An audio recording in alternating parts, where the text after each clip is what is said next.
आपल्या सगळ्यांना कल्पना आहे ही निवडणूक महानगरपालिकेची विधानसभेची निवडणूक नाही। देशाचा नेता निवडण्याकरता देशाचा आज जर आपण देशाचं चित्र पाहिलं तर देशामध्ये दोन पर्याय उभे राहिले आहेत, दोन गट उभे राहिले आहेत। एक पर्याय विश्वगौरव विकास पुरुष नरेंद्र मोदीजी आहेत आणि मोदीजींच्या नेतृत्वात आपली महायुती आहे, शिवसेना आहे, राष्ट्रवादी काँग्रेस आहे, रिपाई आहे, रासपा आहे, वेगवेगळे पक्ष महायुती मोदीजींच्या नेतृत्वात आपली लढते आहे। आणि दुसरीकडे 26 पक्षाची खिचडी आहे, राहुल गांधी त्याचे नेते आहेत।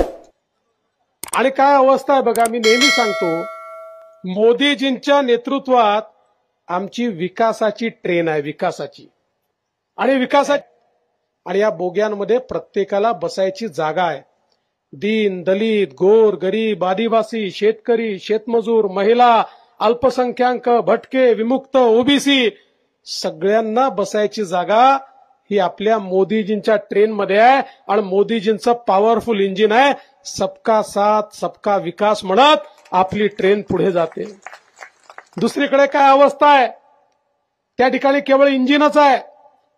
राहुल गांधी म्हणतात मी इंजिन आहे, शरद पवार साहेब म्हणतात मी इंजिन आहे, उद्धव ठाकरे म्हणतात मी इंजिन आहे, लालू प्रसाद यादव म्हणतात मी इंजिन आहे, ममता बॅनर्जी म्हणते मी इंजिन आहे, मुलायम सिंगांचा मुलगा म्हणतो मी इंजिन आहे, स्टॅलिन म्हणतो मी इंजिन आहे। त्या ठिकाणी डब्बा एकही नाहीये, फक्त इंजिन आहे। आणि बंधू भगिनींनो, इंजिन मध्ये सामान्य माणसाला बसायला जागा नसते, इंजिन मध्ये फक्त ड्रायव्हर बसतो। तुमच्याकरता जागा नाहीये। जे काँग्रेसचं इंजिन आहे त्याच्यामध्ये सोनियाजी आणि राहुलजीच बसू शकतात। शरद पवार साहेबांच्या इंजिन मध्ये अजितदादांनाही जागा नाहीये आणि उद्धव ठाकरेंच्या इंजिन मध्ये शिंदे साहेबांनाही जागा नाहीये। त्यांच्या इंजिन मध्ये फक्त आदित्य ठाकरेच बसू शकतात।